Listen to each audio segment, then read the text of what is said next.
Ya, saya mendampingi Ibu Cucu Wijaya dari sejak penyusunan proposal untuk studi S3-nya.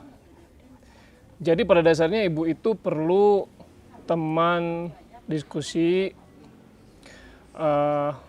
dan masalah-masalah teknis. Jadi kan Ibu itu kadang-kadang ada beberapa kendala yang contohnya teknis misalnya.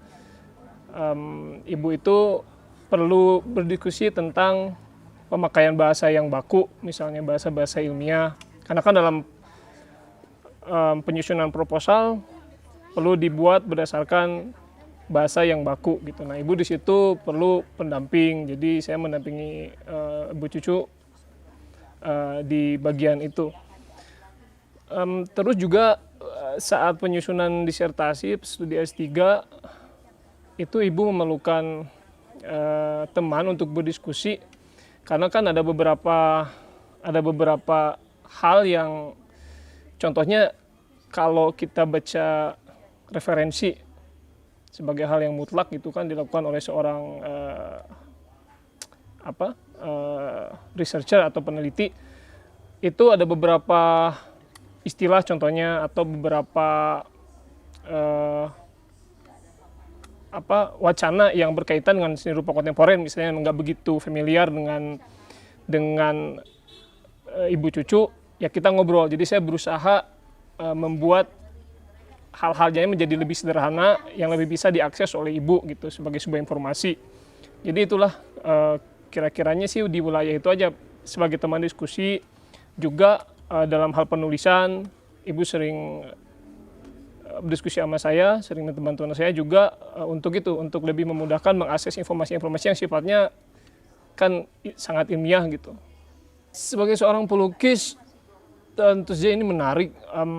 Ibu itu kan pada dasarnya berusaha menemukan intersection, wilayah-wilayah irisan antara seni kaligrafi tradisional, seni kaligrafi China tradisional dengan seni lukis gitu. Karena kan Ibu itu di studi doktoralnya di seni rupa, jadi memang harus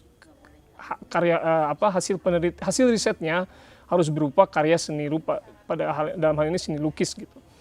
Nah, hal yang paling menarik adalah menemukan wilayah-wilayah irisan itu. Jadi antara seni kaligrafi dengan seni lukis dalam konteks seni rupa kontemporer gitu.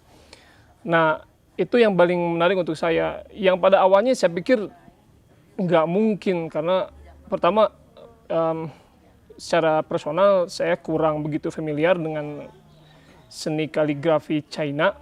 Tapi kemudian dengan setelah melakukan beberapa riset, studi literatur, juga studi tentang karya-karya seni kaligrafi China, ternyata memang ada wilayah-wilayah irisan itu dan sudah ada pendahulu-pendahulunya seperti seniman-seniman seperti Suping misalnya. Itu kan dia memang ada di wilayah itu. Nah, saya sebagai seorang pelukis melihat bahwa ternyata konsep estetik yang dikandung oleh seni kaligrafi China itu dalam hal ini ada